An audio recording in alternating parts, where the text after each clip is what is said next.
क्या आप जानते हैं आपके भीतर एक ऐसी शक्ति सोई हुई है जो यदि जाग जाए तो वह आपको जमीन से उठाकर आकाश की ऊंचाइयों तक पहुंचा सकती है।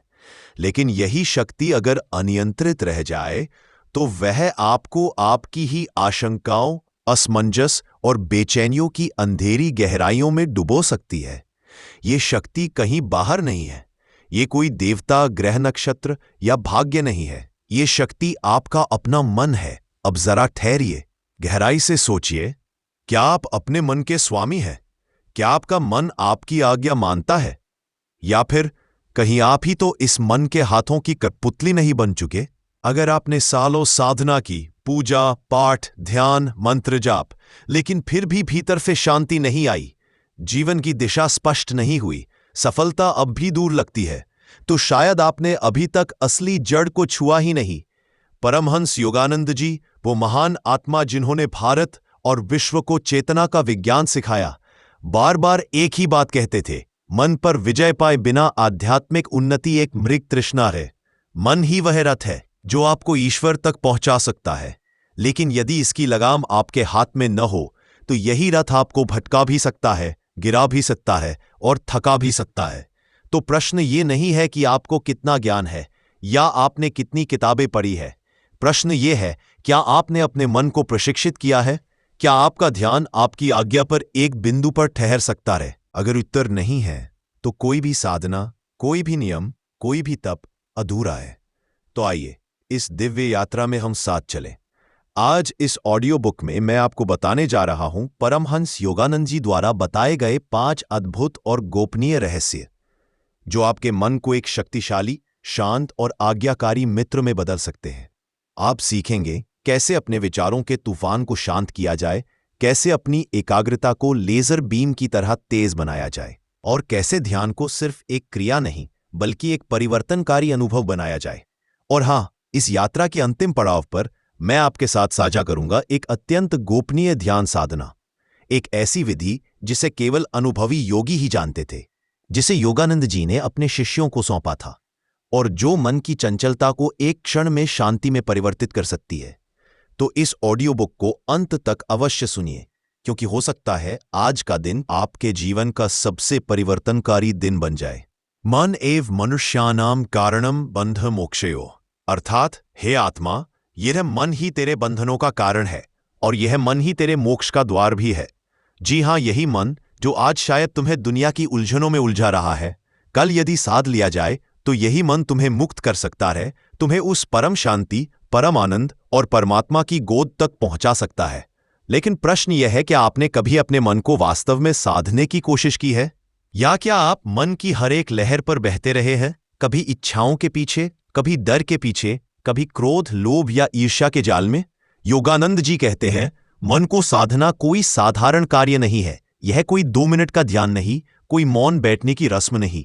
यह एक महान आध्यात्मिक पुरुषार्थ है, एक यज्ञ है जिसमें आप अपनी अशुद्धियों को आहुति देकर भीतर के दीप को जलाते हैं। जब मन अशुभ विचारों से भर जाता है, जब वह बार बार इंद्रियों की दास्ता में गिर जाता है, तो वह अशुद्ध हो जाता है, और यही अशुद्ध मन आपको बार बार जन्म मरण के चक्र में घसीटता है। वह आपको आपसे दूर कर देता है, आपके उस दिव्य स्वरूप से जो शांत है, चैतन्य है, परम आनंदमय है। परंतु जब यही मन ईश्वर भक्ति से भरने लगता है, जब सेवा, करुणा और प्रेम के भाव उसमें उतरने लगते हैं, जब यह मन बाहर की दौड़ से हटकर भीतर की ओर मुड़ने लगता है, तब यही मन निर्मल बनता है। और निर्मल मन ही वह द्वार है जिससे आत्मा की झलक मिलती है, जिससे मोक्ष का मार्ग खुलता है। इसलिए संतों ने कहा है, निर्मल मन जन सो मोहि पावा। जिसने अपने मन को शुद्ध कर लिया, वह मुझे, परमात्मा को पा लेता है। मैं आपको एक सत्य अनुभव बताना चाहता हूं। यह उस समय की बात है जब मैं अमेरिका में था। एक सज्जन मेरे पास आए। उनका चेहरा जैसे चिंता की परछाई से ढका हुआ था, आंखों में अंधेरा, शब्दों में पीड़ा। उन्होंने मुझसे कहा, स्वामी जी, मुझे ऐसा लगता है जैसे मेरे भीतर कोई अंधेरा जीवित है, एक शक्ति जो मुझे खींचती है, गिराती है, तोड़ती है। मैंने उन्हें शांत किया, प्रेम दिया, फिर उन्हें सिखाया क्रिया योग, ध्यान, सेवा, शुभ संकल्प, और कहा, मन को बलपूर्वक मत बदलो, उसे प्रेम से बदलो, भक्ति से भर दो, उसका मार्ग मोड़ दो। कुछ ही महीनों बाद जब वे फिर आए तो जैसे कोई नया व्यक्ति मेरे सामने खड़ा था। चेहरे पर तेज, हृदय में निर्मलता, आंखों में करुणा और मन में स्थिरता। उनकी मुस्कान कह रही थी, अब मैं मुक्त हूं। यह केवल एक व्यक्ति की कहानी नहीं है, यह प्रमाण है उस सत्य का जिसे हम बार बार नजरअंदाज करते हैं कि मन की दिशा ही जीवन की दिशा तय करती है। अब प्रश्न उठता है, क्या यह मन स्वयं ही बदल जाएगा? क्या ध्यान में बैठने मात्र से वह शांत हो जाएगा? नहीं, इसके लिए चाहिए प्रतिदिन की साधना, प्रतिदिन अपने मन से संवाद करना, उससे पूछना, उसे टोकना और कभी कभी उसे प्रेम से डांटना। जैसे एक माता अपने शिशु को मार्ग दिखाती है, वैसे ही हमें अपने मन को समझाना होगा। आप जब एकांत में बैठे या किसी शांत क्षण में हो तो अपने मन से कहिए, हे मेरे चंचल मन, तू क्यों भागता है? क्यों क्षणिक सुखों के पीछे अपना अमूल्य समय और शांति नष्ट करता है? क्या तूने नहीं देखा, सम्राटों ने भी सुख बाहर नहीं पाया? तू क्यों नहीं भीतर लौट आता, उस आनंद स्वरूप परमात्मा की ओर? इस छोटे से संवाद में एक पूरी साधना छुपी है, और यही है पहला कदम मन को साधने की ओर। स्मरण करो उस राजकुमार को जिसका नाम था उद्यालक, एक ऐसा युवक जो वैभव और ऐश्वर्य में जन्मा था, लेकिन जिसकी अंतरात्मा ने बचपन से ही विवेक की अग्नि में तपने की ठानी। जब दूसरे राजकुमार युद्ध और विलास में मग्न थे, वह युवक एक दिन अकेले पहाड़ों की ओर निकल पड़ा। गुफाओं में बैठकर उस अकेलेपन की गोद में वह अपने मन को देखने लगा, उसे उलाहना देने लगा। वह कहता, अरे मेरे बावरे मन, तू कभी किसी स्त्री की सुगंध में उलझ जाता है, कभी स्वाद के पीछे दौड़ता है, कभी गीत और वाद्य के पीछे छिपा सुख ढूंढता है। पर क्या तूने कभी सोचा, इन सब क्षणिक इंद्रिय सुखों की खोज में तूने क्या खोया है? तूने मेरा आत्मसुख मुझसे छीन लिया है, मुझे मेरे ही भीतर के परम देव से दूर कर दिया है। वह फिर रोष से कहता, तू जिन सांसारिक रिश्तों में बंधा है, पत्नी, पुत्र, मित्र, क्या वे सदा साथ रहेंगे? हर जन्म में तूने इन्हें छोड़ा है, इस जन्म में भी ये छूट जाएंगे। तो फिर तू उनके पीछे क्यों भाग रहा है? तू क्यों नहीं उस आत्मदेव में डूबता जो कभी तुझे छोड़ता नहीं, जो आनंद का अखंड सागर है? अब रुकिए, यह सिर्फ एक प्राचीन कथा नहीं है, यह कथा हर उस साधक की है जो सच में भीतर की यात्रा करना चाहता है। परमहंस योगानंद जी कहते हैं, आपका मन तभी अनुशासित होगा जब आप प्रतिदिन उससे संवाद करेंगे। हाँ, एक दिन नहीं, रोज, हर सुबह, हर एकांत क्षण अपने मन से बात कीजिए, उसे दिखाइए उसका भ्रम, उसे याद दिलाइए आत्मा के सच्चे आनंद की। यह सतत संवाद, यह आत्मशिक्षण धीरे धीरे उस चंचल मन को शांति के मार्ग पर ला खड़ा करेगा। जैसे कोई अनियंत्रित घोड़ा धीरे धीरे वश में आता है। मैंने इस सत्य को अपने ही जीवन में अनुभव किया है। एक समय की बात है, जब मैं युवावस्था में था, मेरे भीतर एक तीव्र उत्कंठा जगी, हिमालय की ओर जाने की। मन ने कहा, वहां चलो जहां सब कुछ मौन है, शांत है, बस परमात्मा और मैं। मुझे लगा, शहर की भागदौड़, रिश्तों के बंधन, इस संसार का कोलाहल शायद मुझे परम सत्य से दूर कर रहा है। मैं उसी उत्कंठा के साथ उत्साह में भरकर अपने परम गुरुदेव स्वामी श्री युक्तेश्वर जी के पास पहुंचा, उनसे आशीर्वाद मांगने, हिमालय की ओर निकलने की अनुमति लेने। गुरुदेव शांत थे, उनकी दृष्टि पारदर्शी थी, जैसे उन्होंने मेरे मन का सारा पर्दा एक क्षण में देख लिया हो। उन्होंने कोई डांट नहीं लगाई, कोई कठोर शब्द नहीं बोले, परंतु उन्होंने मुझसे नहीं, मेरे मन से बात की। उन्होंने सीधे पूछा, क्या ईश्वर का वास केवल हिमालय में है? क्या वह यहां इस आश्रम में नहीं है? क्या तुम्हारे नित्य के कर्तव्यों में, तुम्हारी साधना में, तुम्हारे आचरण में वह परमात्मा उपस्थित नहीं है? और फिर उन्होंने एक वाक्य कहा जिसने मेरी आत्मा को झकझोर दिया, क्या यह पलायन नहीं, मन की अशांति का एक नया नाम है? उनके शब्द बाण की तरह लगे, पर प्रेम से भरे थे। उन्होंने मुझे सिखाया कि ईश्वर किसी स्थान पर नहीं मिलता, वह स्थिति में मिलता है, आपके मन की स्थिति में। यदि आपका मन विचलित है, भटक रहा है, तो वह हिमालय में भी अशांत रहेगा। लेकिन यदि मन स्थिर है, विवेक से भरा है, श्रद्धा और प्रेम से सीखता है, तो आप किसी भी स्थान पर बैठकर ईश्वर को पा सकते हैं, अपने भीतर, तो क्या बाहरी एकांत आंतरिक शांति की गारंटी है? क्या हिमालय की शीतलता उस मन को स्थिर कर सकती है जो हर पल वासनाओं की ज्वाला में जलता हो?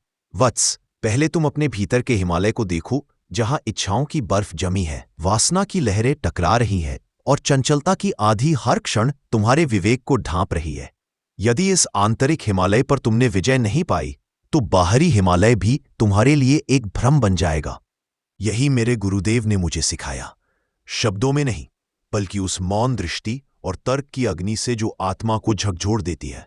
जब मैंने अपने गुरुदेव से हिमालय जाने की बात कही, तो उन्होंने कोई डांट नहीं लगाई, ना कोई व्याख्यान दिया, बल्कि प्रेम की भाषा में एक तलवार चला दी। उन्होंने पूछा, बाहरी पर्वतों में वह स्थिरता मिलेगी जिसे तुम अपने भीतर अभी तक नहीं खोज पाए? क्या तुम उस सच्चाई से भाग रहे हो जो तुम्हारी दिनचर्या में, तुम्हारे कर्तव्यों में, तुम्हारे संबंधों की परीक्षा में छिपी है? वत्स, पहले अपने मन को वश में करो, फिर कोई भी स्थान, वह हिमालय हो या गृहस्थ जीवन, तुम्हारे लिए तपोभूमि बन जाएगा। गुरुदेव के यह शब्द कोई साधारण परामर्श नहीं थे, यह तो एक विवेकपूर्ण क्रांति थी जिसने मेरे भीतर की भागदौड़ को रोका। उनके बाद जब मैं एकांत में बैठा, तो मैंने अपने ही मन से सवाल किया, अरे मन, तू भागना क्यों चाहता है? किससे भाग रहा है तू? कर्तव्य से, गुरु की आज्ञा से, या स्वयं अपने आप से? मन मौन था। शायद पहली बार वह मेरी बात सुन रहा था। मैंने उससे और भी गहराई से कहा, शांति बाहर नहीं मिलेगी मन, शांति तो वहां मिलेगी जहां तू स्थिर हो जाएगा, गुरु की आज्ञा में, कर्तव्य के निर्वहन में और स्वयं के आत्म साक्षात्कार में। और तब एक हल्का प्रकाश मेरे भीतर फैला। मैंने अनुभव किया कि सच्चा एकांत वह है जब मन स्वयं से संतुष्ट हो जाए, जब वह बाहर भागना छोड़ दे और भीतर उतरना सीख जाए। उसी क्षण मैंने वह व्यर्थ इच्छा त्याग दी, हिमालय जाने की नहीं, बल्कि वहां भागकर शांति खोजने की। और उसी दिन मैंने भीतर प्रण किया कि अब मेरा हिमालय यही साधना होगी, यही आत्मचिंतन होगा, यही सेवा और गुरु की आज्ञा ही मेरी तीर्थ यात्रा होगी। इसलिए हे साधक, मैं तुमसे कहता हूं, अपने मन से रोज बात करो। हां, रोज, कभी प्रेम से, कभी दृढ़ता से, कभी तर्क से और कभी मौन से। उसे याद दिलाओ उसका परम लक्ष्य क्या है, उसे दिखाओ कि उसका भ्रम क्या है, उसे दो वह दिशा जो उसे तुम्हारा सच्चा साथी बना दे, तुम्हारा सहयोगी, सहसाधक। क्योंकि जब मन मित्र बन जाए, तब जीवन स्वयं तपस्या बन जाता है। केवल मन को समझाना पर्याप्त नहीं है, मन को वश में रखने के लिए उसे दिशा देना ही नहीं, उस पर सतत दृष्टि बनाए रखना भी उतना ही आवश्यक है। यह मन बहुत चतुर है, बहुत चंचल। यह कुशल मायावी जादूगर की तरह समय आने पर तुम्हें उसी जाल में फंसा सकता है जिससे निकलने के लिए तुम वर्षों से साधना कर रहे हो। परमहंस योगानंद कहते थे, मन पर विश्वास मत करो, उसका निरीक्षण करो। यह मन कभी किसी गुप्त वासना के रूप में, कभी किसी तर्कपूर्ण मगर विक्षिप्त विचार के रूप में, और कभी मैं तो बस इतना ही कर रहा हूं जैसे बहाने बनाकर आपको पुराने संस्कारों और मोह के दलदल में खींच सकता है। इसलिए जैसे एक राजा अपने महल की रक्षा के लिए 24 घंटे सजग प्रहरी नियुक्त करता है, वैसे ही आपको अपने भीतर एक जागृत साक्षी बनकर बैठना होगा। जब यह मन किसी अशुभ विचार की ओर बढ़े, तो उसे तुरंत पकड़ो। उससे पूछो, क्या तू मेरी आत्मा की ओर बढ़ रहा है या मेरी पतन की ओर? और यदि वह विपरीत दिशा में दौड़ रहा हो, तो उसे रोक दो, उसे संकेत दो कि अब उसका स्वामी जाग गया है। मन को यह समझाना आवश्यक है कि अब वह किसी आलसी असावधान व्यक्ति के अधीन नहीं है, अब वह एक जागृत साधक के नियंत्रण में है, जो विवेक और आत्मप्रेरणा के दंड से उसे अनुशासित करेगा। मन का स्वभाव ऐसा है, यदि आप उसे छूट देंगे तो यह आपको भटकाएगा, लेकिन यदि आप जागरूकता और दृढ़ता से काम लेंगे, तो यही मन आपका सबसे वफादार साथी बन जाएगा। मन को साधना है तो सजग रहो, हर विचार पर दृष्टि रखो। जैसे प्रहरी द्वार पर खड़ा हो, वैसे ही अपनी चेतना को स्थिर रखो। यह बात मैं अनुभव से कहता हूं। जब आप अपने मन के विचारों को केवल देखते हैं, बिना उन्हें पकड़े, तो वे धीरे धीरे शांत होने लगते हैं। उनकी गति थमती है, उनकी दिशा बदलती है, और तब मन एक शांत झील बन जाता है जिसमें आत्मा की चांदनी स्पष्ट झलकती है। इसलिए मन को कभी रिक्त या निष्क्रिय मत रहने दो। खाली मन विकारों का सबसे प्रिय निवास है। जब मन के पास कोई अर्थपूर्ण कार्य नहीं होता तो वह स्वाभाविक रूप से पुराने इच्छाओं, भूतकाल के आघातों या फिर नकारात्मक वृत्तियों की ओर मुड़ता है। इसलिए हर दिन अपने मन को किसी उत्तम कार्य, शुभ संकल्प या ईश्वर स्मरण में लगाइए, चाहे वह सेवा हो, चाहे आत्मचिंतन या किसी पवित्र ग्रंथ का अध्ययन। मन को सृजनशील और दिव्य प्रवाह में रखिए। जैसे एक अश्व को लगाम के बिना छोड़ दिया जाए तो वह किसी गहरी खाई में जा गिरता है, ठीक वैसे ही बिना विवेक की लगाम के यह मन अंधकार की ओर भागता है। तो साधक, विवेक को लगाम बनाओ, श्रद्धा को चाबुक बनाओ और परमात्मा की ओर इस अश्व को धीरे धीरे दौड़ाओ। और तब यह मन, जो आज तुम्हारा शत्रु है, कल तुम्हारा सबसे बड़ा सहयोगी बन जाएगा। सुनो साधक, कभी एक क्षण ठहर कर आत्मचिंतन करो, अपने अस्तित्व पर, अपने इस जीवन पर, अपने भीतर छिपे उस परम उद्देश्य पर मनन करो। कभी अपने आप से पूछो, मैं कौन हूं, कहां से आया हूं और कहां जाना है। कभी किसी पवित्र ग्रंथ की वाणी पढ़ो, उन ऋषियों की दिव्य वाणी का अमृत पान करो जिन्होंने मृत्यु को जीतकर जीवन का सार जाना है। कभी किसी सच्चे संत का सत्संग सुनो, कभी प्रभु का नाम गाओ, कभी जप में बैठ जाओ, तो कभी ध्यान की उस चुप गहराई में उतर जाओ जहां शब्द भी मौन हो जाते हैं। यदि ऐसा ना कर सको तो कभी खुली हवा में कुछ कदम चलो, कभी शरीर को व्यायाम से संतुलित करो, क्योंकि यह भी मन को साधने की एक गुप्त साधना है। तात्पर्य यह है, इस चंचल मन को कभी भी खाली मत छोड़ो, उसके पैरों में सत्कर्म की बेड़ियां डाल दो। जैसे कोई हाथी केवल अंकुश से वश में आता है, वैसे ही यह मन भी शुभ विचारों और पवित्र कार्यों के अंकुश से ही संयमित होता है। यदि तुम इस मन को भटकने से बचाना चाहते हो तो उसे बार बार यह स्मरण कराओ, हे मन, यह संसार क्षणिक है, यह देह भी एक दिन मिट्टी बन जाएगी। योगानंद जी कहा करते थे, meditate on the fleeting nature of this world and the eternal shall awaken within you. अपने मन को बार बार यह नश्वरता समझाओ। कभी उसे अस्पतालों की ओर ले चलो, जहां पीड़ा से कराहते लोग जीवन की नाजुकता का बोध कराते हैं। कभी श्मशान में जा बैठो, जहां एक के बाद एक चिताएं धू धू कर जल रही होती है, जैसे समय स्वयं हमें पुकार कर कह रहा हो, जो आया है वह जाएगा। उससे कहो, हे मेरे भोले मन, जिन भोगों के पीछे तू भाग रहा है वे सब कुछ समय बाद भस्म हो जाएंगे। क्या तू यह नहीं देखता कि यही आकर्षण पशु, पक्षी, कीड़े मकोड़े भी भोगते हैं? तो फिर तू, जिसे ईश्वर ने मनुष्य शरीर दिया, क्या तू भी उन्हीं तुच्छ विषयों में डूबा रहेगा? क्या तुझे यह दुर्लभ जीवन सिर्फ खाने, सोने और इच्छाओं के पीछे दौड़ने के लिए मिला है? नहीं, यह देह परम तत्व के साक्षात्कार का माध्यम है। यह जीवन आत्मा के जागरण का अवसर है। यह जन्म ईश्वर को पहचानने का आमंत्रण है। तो हे मन, इन क्षणिक सुखों के पीछे भागने की आदत छोड़।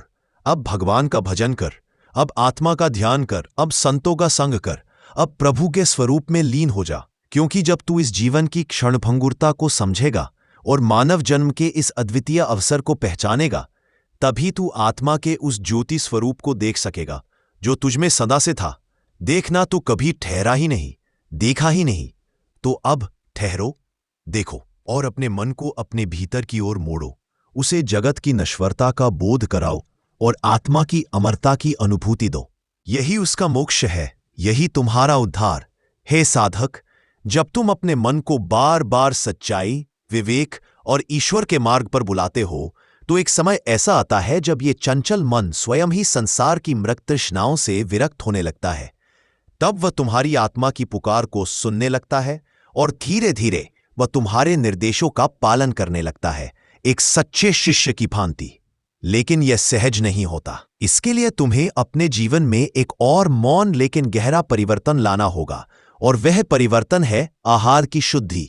जैसा खाए अन्न वैसा बने मन, यह केवल एक कहावत नहीं बल्कि हमारे ऋषियों द्वारा प्राप्त एक गहन आध्यात्मिक सत्य है। देखो, भोजन का स्थूल भाग हमारे शरीर की मांसपेशियों को बनाता है, लेकिन उसका सूक्ष्म अंश हमारे मन, हमारी प्रवृत्तियों और हमारी चिंतन शक्ति को आकार देता है। यदि तुम्हें सच में अपना मन शांत, निर्मल और ध्यानमग्न बनाना है, तो सबसे पहले अपने आहार को सात्विक बनाओ। जो कुछ भी प्रकृति तुम्हें देती है, ताजे फल, हरी सब्जियां, अंकुरित अनाज, दूध, घी, नट्स, यही वह दिव्य आहार है जो मन में शांति और शरीर में ऊर्जा का संचार करता है। परंतु जो कुछ राजसिक या तामसिक है, जैसे मांसाहार, मदिरा, अधिक तला भुना भोजन, बासी खाना या अधिक उत्तेजक पदार्थ, ये न केवल शरीर को विषाक्त करते हैं बल्कि मन को भी चंचल, मलिन और बेचैन बना देते हैं। केवल क्या खाएं यही नहीं, कैसे खाएं, कब खाएं, कितना खाएं, ये सब भी मन के संतुलन में अत्यंत महत्वपूर्ण भूमिका निभाते हैं। भोजन करते समय कोई शोर न हो, मन शांत हो, हृदय में ईश्वर का स्मरण हो, तब भोजन केवल पोषण नहीं बल्कि ध्यान की साधना बन जाता है। और अगर कभी मन किसी असात्विक चीज के लिए हठ करे तो उसे वह चीज न देकर प्रेम से अनुशासन सिखाओ। यह अभ्यास उसे तुम्हारे अधीन करेगा। वह जान जाएगा कि अब उसका स्वामी जाग चुका है। अब आओ एक और अचूक उपाय समझो जो मन को काबू में करने का अमृत मंत्र है, नाम जप और मंत्र साधना। जब तुम अपने इष्ट देव के नाम या गुरु प्रदत्त मंत्र का श्रद्धा और नियम पूर्वक जप करते हो तो वह मंत्र एक दिव्य संजीवनी की तरह काम करता है। वह तुम्हारे चारों ओर एक ऊर्जात्मक सुरक्षा कवच रच देता है जो तुम्हें संसार की नकारात्मक तरंगों से बचाता है और तुम्हारे मन को नीचे गिरने नहीं देता। मंत्र जप कोई दिखावा नहीं, यह एक ऊर्जा की तरंग है जो तुम्हारे अंतःकरण को धुनता है, शुद्ध करता है और अंततः उसे परमात्मा के ध्यान के योग्य बनाता है। तो अपने दिनचर्या में चलते हुए, बैठते हुए, सोते जागते भी मन ही मन अपने मंत्र का आवर्तन करते रहो। शुरुआत में यह अभ्यास कठिन लग सकता है, परंतु जैसे ही यह सतत अभ्यास में बदलता है, मन के भीतर सत्वगुण का दीप जल उठता है। फिर वही मन जो कभी चंचल था अब बनता है तुम्हारा ध्यान का द्वारपाल। हे साधक, क्या तुमने अब तक मन की चंचलता को समझ लिया है? तो अब समय आ गया है कि तुम सीखो चित्त की समता कैसे स्थापित की जाए। यह समता ही वह नींव है जिस पर मन का राजमहल खड़ा हो सकता है। यदि यह समता नहीं है तो तुम्हारा मन एक पत्ते की भांति सुख दुख, मान अपमान, लाभ हानि की हवाओं में उड़ता रहेगा, कभी इस ओर कभी उस ओर। मन को वश में करने की यह गूढ़ कला तुमसे एक विशेष अभ्यास की मांग करती है, अविचल रहने का अभ्यास।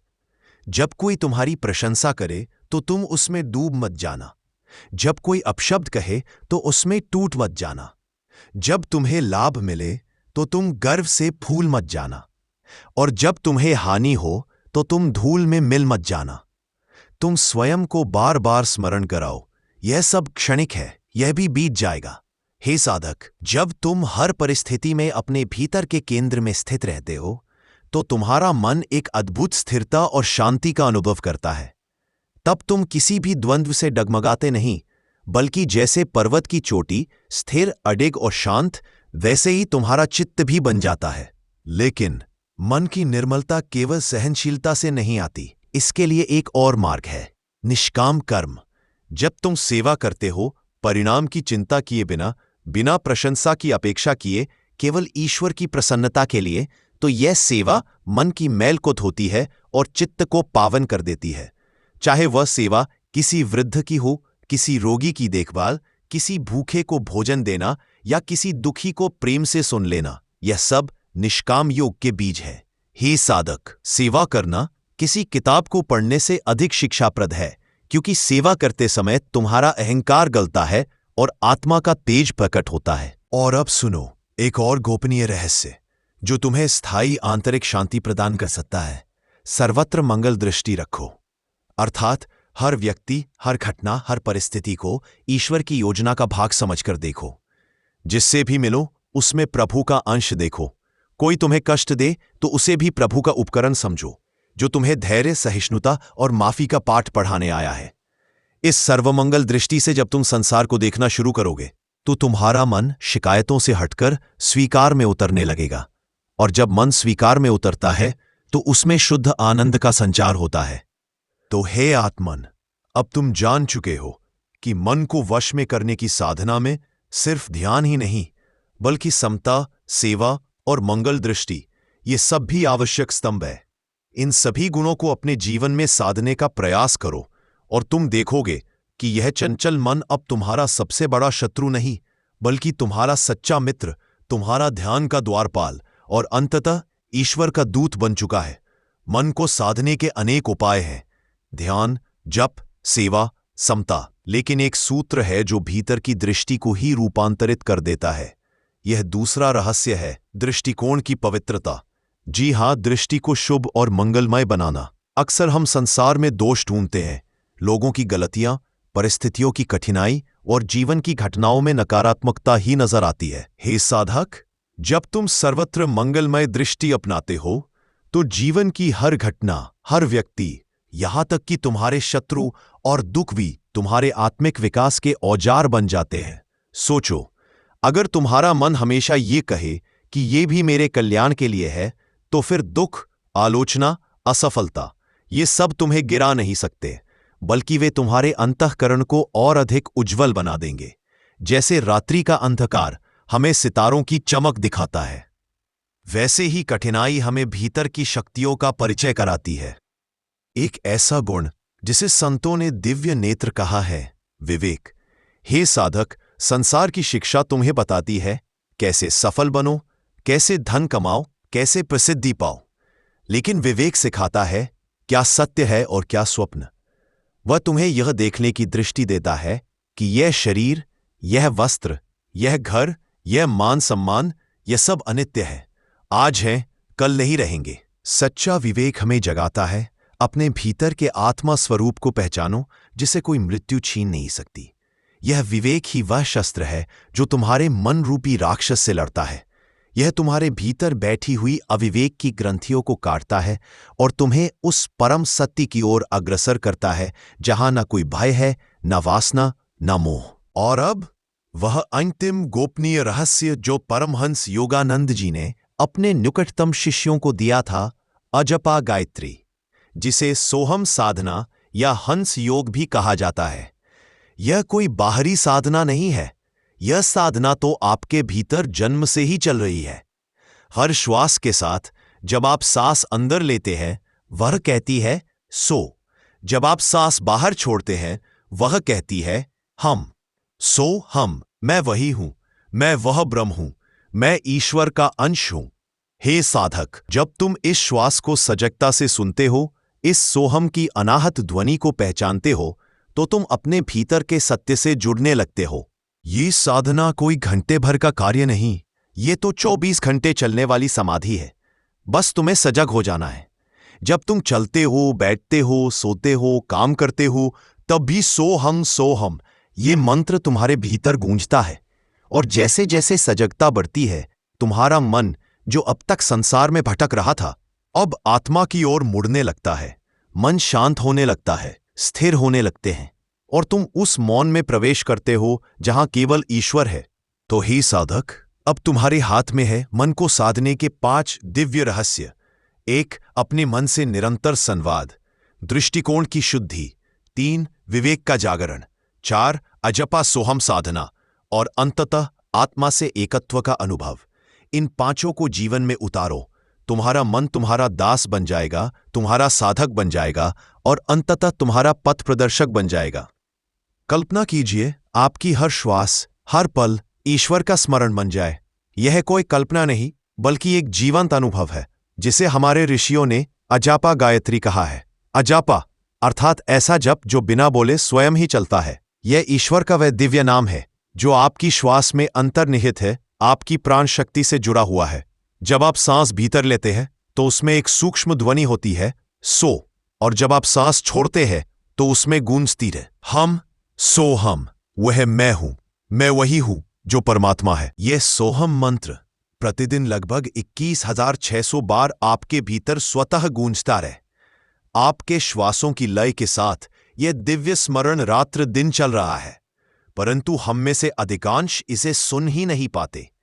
गोरक्ष संहिता, योगियों का अद्भुत ग्रंथ, कहता है यह अजपा गायत्री वह साधना है जिसके केवल संकल्प से आपके पाप विनष्ट हो सकते हैं।